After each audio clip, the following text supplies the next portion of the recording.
Hello दोस्तों, आपका स्वागत है आपके अपने YouTube channel yes and social fact.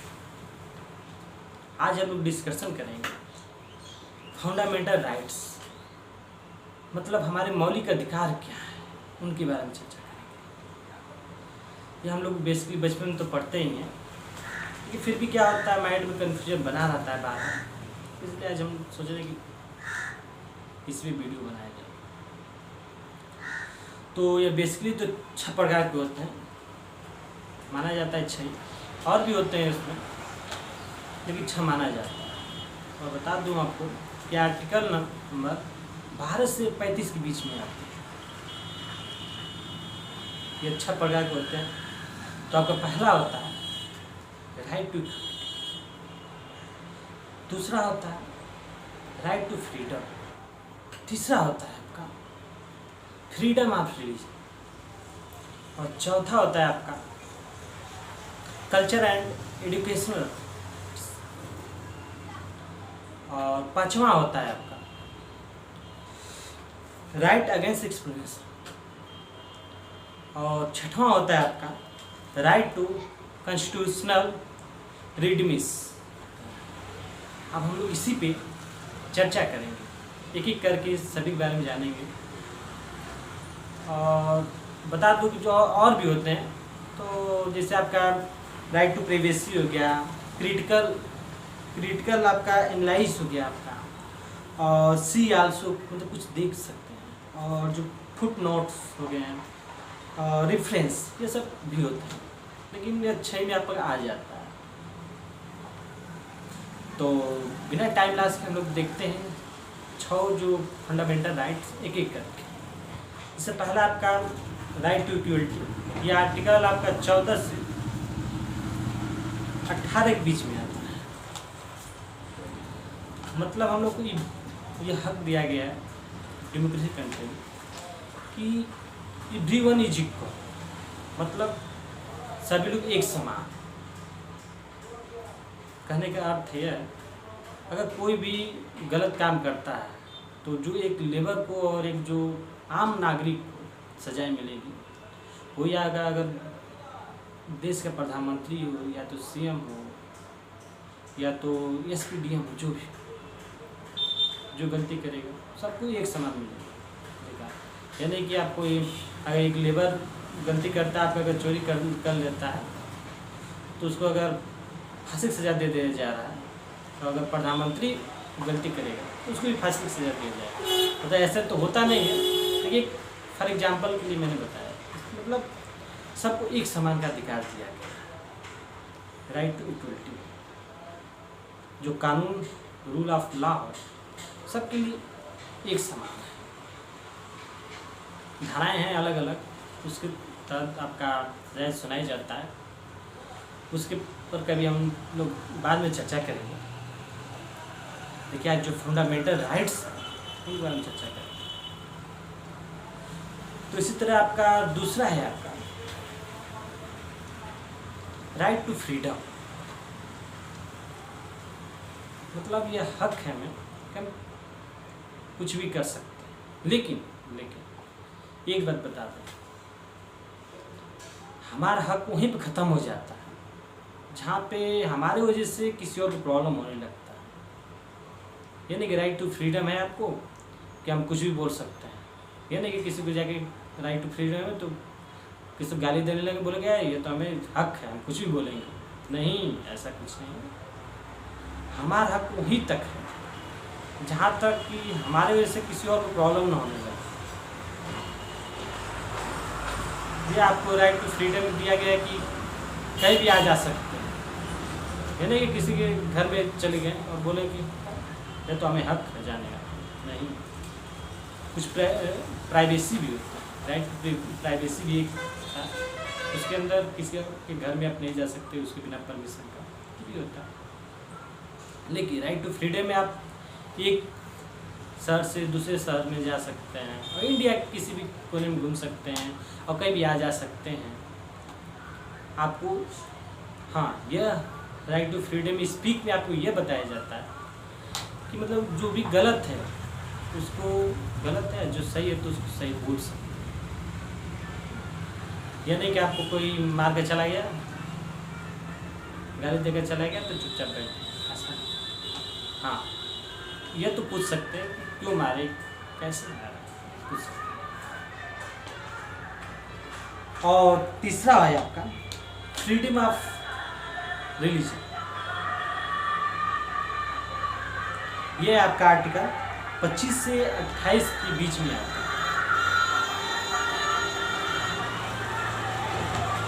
आपका फ्रीडम ऑफ रिलीजन मतलब यह होता है कि हमें हक तो किसी भी रिलीजन की चुन, जैसे आपका हिंदू है, सिख, ईसाई, मतलब किसी भी इंडिया में हक है, आप कोई भी रिलीजन चुन सकते हैं, आपका किसी भी धर्म को मान सकते हैं, आपका मर्जी। ये आपको हक है कि फ्रीडम ऑफ रिलीजन मतलब यानी कि आपको मुस्लिम है तुम जो नहीं मुस्लिम है, हिंदू, सिख, ईसाई, मतलब कोई भी रिलीजन को आप चुन सकते हैं, आपका ये मौलिक है, आपका। और आपका चौथा है कल्चर एंड एजुकेशनल राइट्स। ये आपका 29 से आर्टिकल नंबर 29 से 30 के बीच में आता है, कल्चर एंड एजुकेशनल राइट्स। तो कल्चर में आपका कोई भी ऐसा नहीं, कोई चीज़ आपको कोई भी फसल उगाना चाहता है, यानी कोई कहेगा तो ही आपका मन, आपका फसल, आप जो मन करे वो उगा सकते हैं खेत में, आपका अपना खेत, कोई भी यानी कि आपका उगा सकते हैं, यानी कि किसी और खेत में जाकर उगाने लगे, ऐसा नहीं है। फसल उगाना तो आप अपने खेत में उगाइए, यानी किसी और के खेत में जाकर उगाएंगे, भाई हमारे तो हक। एजुकेशनल मतलब हम एजुकेशन ले सकते हैं, किसी भी चीज़ से रिलेटेड हो आपका, ये नहीं हक है कि आपका एजुकेशन ही लेना तो हम सोशल ही लेंगे या तो इंजीनियर का ही लेंगे, डॉक्टर का ही लेंगे, ऐसा नहीं। आपका एजुकेशनल, आपका लैंग्वेज हो गया, आपका लैंग्वेज कोई भी चॉइस कर सकते हैं, आपका मन कोई भी लैंग्वेज बोल सकते हैं। यह नहीं कि आपका आप सामने किसी को बोल रहे हैं तो गुजराती भाषा में वो गुजराती जानता ना हो, जैसे बंगाली भाषा में बोल रहे हैं, बंगाली वो जानता नहीं, तो उसका क्या मतलब। ये भी बोला जाए, मतलब समझा जाए कि ऐसा ही लैंग्वेज की यूज करें जो मतलब एक दूसरे जानते हो। यानी कि हम रहते हैं उत्तर प्रदेश में, अब बोल रहे बंगाली बोल रहे हैं, गुजराती बोल रहे हैं, तो क्या मतलब, कोई समझ ही नहीं रहा आपको। ये भी बात ध्यान में, ऐसा नहीं कि हम बहुत पढ़े लिखे तेज तरह के इंसान हैं और हम जानते हैं सब, बहुत काबिल बने, ऐसा कुछ नहीं। जो चीज़ रियल है, जो फैक्ट्स है, हम उसी पे चर्चा करते हैं। हम इसकी चर्चा करें जो मौलिक अधिकार है कि हम उसको समझें और जानें कि क्या होता है, कैसे होता है। बहुत लोग को इसमें प्रॉब्लम होने लगता है, जैसे आपका पुलिस आ गई तो बिना साबूत के मतलब ऐसे लेके जाने लगी तो वो उसके पीछे चल देंगे, जैसे गांव में ऐसा अक्सर होता है, देखते हैं। पुलिस आके पकड़ के उनको लेके चली गई, उनको पता ही नहीं है कि हमें पुलिस क्यों पकड़ के लेके चली, क्यों डर के चुपचाप साहब करने शुरू कर देते हैं। साहब आगे, साहब आगे, ठीक है साहब हैं, साहब रिस्पेक्ट के लिए पुलिस का करना चाहिए, लेकिन यह तो एक बार सोच लीजिए कि हमें पुलिस क्यों पकड़ के ले जा रही है, क्या रीजन है। और पुलिस एक बार पकड़े तो ये तो जरूर जान लेना चाहिए कि उनके पास अरेस्ट वारंट है कि नहीं, ये तो जानना चाहिए। और पुलिस क्यों हमें पकड़ के ले जा रही है उसके बारे में पता होना चाहिए। हमारा 5वां फंडामेंटल राइट्स होता है राइट टू अगेंस्ट एक्सप्लेशन। ये आर्टिकल आपका 23 से 24 के बीच में आता है। बता दें कि इसके अंदर आपका अगर कम एज के बच्चे होते हैं, जिससे एज 18 से नीचे के, या तो कोई अविश चिल्ड्रेन आपका करता है, मतलब आपका कोई भी कम एज के बच्चों से काम करवाता है, तो आवाज़ उठाना चाहिए। यानी कि किसी कंपनी में देखनी है तो चुपचाप मुझे नीचे के भागना है, चलिए कम से कम आवाज़ तो उठाना चाहिए, कम से कम आवाज़ किसी तक ना पहुँचे, लेकिन चिल्ड्रेन से, बच्चा से तो पूछ लेना चाहिए। क्या आप इतनी कम एज में काम कर रहे हो, क्या रीजन, क्या कारण, और कुछ उसको एजुकेशनल प्रोत्साहित करना चाहिए, इतना तो कर ही सकता है, आम ना।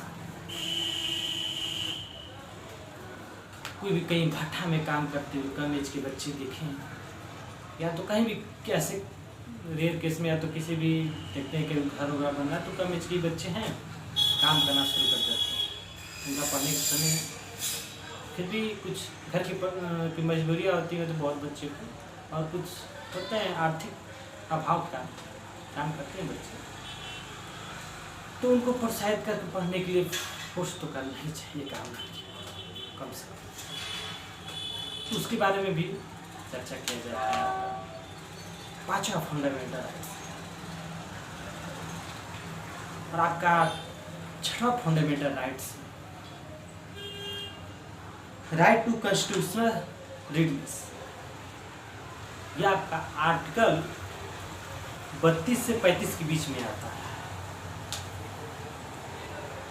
मतलब कि राइट टू कॉन्स्टिट्यूशनल रिडीम्स में ये होता है कि इसके अंतर्गत आपको अगर कोई भी टार्चर कर रहा है, कोई परेशान कर रहा है, टार्चर परेशान कर रहा है, तो चुपचाप बैठे नहीं रहना चाहिए, उसका एक बार आवाज़ उठाना चाहिए कि क्यों कर रहा है। या तो आपको कोई भी शक है, आपका पुलिस से ली गई, तो कम से कम इतना पूछ लेना चाहिए कि अरेस्ट वारंट है कि नहीं है, उसके बारे में चर्चा कर लेना चाहिए। और कोई भी आपको अगर पीड़ित करता है, मतलब किसी तरह के आर्थिक रूप से हो गया, आपका सोशली इमोशनल करता है, तो उसका कॉन्स्टिट्यूशनल कोर्ट में आप जा सकते हैं कि हमें इस वजह से पीड़ित कर रहे हैं, क्या मतलब क्या रीज़न है, और ये बेवजह से पीड़ित कर रहा है, उसके बारे में कोर्ट में जा सकते हैं। या हमें 6वां जो फंडामेंटल राइट्स है, ये घटना का उल्लेख करना चाहेंगे कि हमें अभी याद है वो दिन 13 जुलाई 2018 का दिन था। एक इंसान बेरहमी से मार दिया जाता है बीच मार्केट में, बीच चौराहे पे बेरहमी से मार दिया जाता है उसे।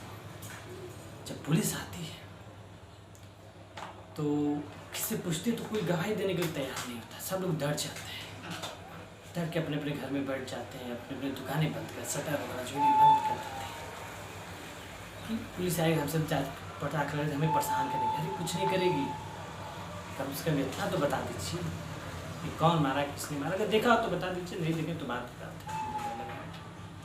जो है तो है, कम से कम सच्चाई तो बता दीजिए। कोई आपको अगर आप सही हैं तो कोई आपको कुछ गलत नहीं कर सकता, या तो पुलिस हो या तो कोर्ट भी हो। अगर आपके अंदर अगर वो चीज़ आप नहीं किए तो उसका प्रूफ कर दीजिए, हमने ये गलती काम नहीं किया, तो चोरी हो गया, तो मार झगड़ा, तो कोई मर्डर होगा, अगर आप नहीं किए तो उसको प्रूफ कर दीजिए, तो कोई कुछ नहीं करेगा, पुलिस हो या तो दुनिया का कोई भी, या तो कोर्ट में या आपका। तो अगर गलती नहीं की रहेगी तो उसकी सज़ा नहीं हो सकती। एक चीज़ और बताते हैं, हम नहीं कह रहे कि अपने से बड़ों का मान सम्मान नहीं करना चाहिए, और अपने छोटे उनको मान सम्मान नहीं करना चाहिए, और बुजुर्ग का सम्मान नहीं करना चाहिए, हमने ऐसा कर। लेकिन ये कहते हैं अगर बुजुर्ग हो या तो मम्मी पापा ही हो, तो कोई भी छोटा ही, अगर आपको कुछ गलत करता है कि आप कुछ काम गलत कर रहे हो, चोरी हो गया, चाहे कोई भी चीज़ से रिलेटेड हो गया आपका, चाहे कोई भी चीज़ हो, अगर आप नहीं किए हैं वो चीज़, तो एक बार बोल देना चाहिए कि हम ये काम नहीं किए। ये नहीं कि चुपचाप उसके सुनते रह गए कि हमारे मम्मी पापा हैं तो बुजुर्ग है, हम उसे क्या बोले, चलो भाई गलत है। नहीं, अगर नहीं आप काम किए उसके बाद में एक बोलना चाहिए कि हम ये काम नहीं किए। मतलब कोई भी आपको टार्चर कर रहा है, मार के चला गया 2-4 जब और भी चौड़ा का आपको मार दिया, या तो गाली यूज़ कर रहा है, कोई किसी भी गलत काम के लिए फोर्स कर रहा है करने के लिए, या तो आर्थिक रूप से हो या तो सोशली हो, इमोशनली हो, तो सर चुपचाप बच्चों ने शिकार नहीं होना चाहिए। कम से कम अगर कुछ नहीं कर सकते तो पुलिस में जाकर कंप्लेंट कर दीजिए, फर्स्ट एफआईआर दर्ज करा दीजिए पुलिस कंप्लेंट, क्या कर सकते। ये वीडियो बहुत लंबा हो जाएगा, इसलिए मैं अपने वाणी को विराम देता हूँ। अगर वीडियो आपको अच्छा लगा हो तो लाइक करें, शेयर करें, सब्सक्राइब करें। जो हमारा चैनल है ये सन सोशल। जय हिंद, जय भारत।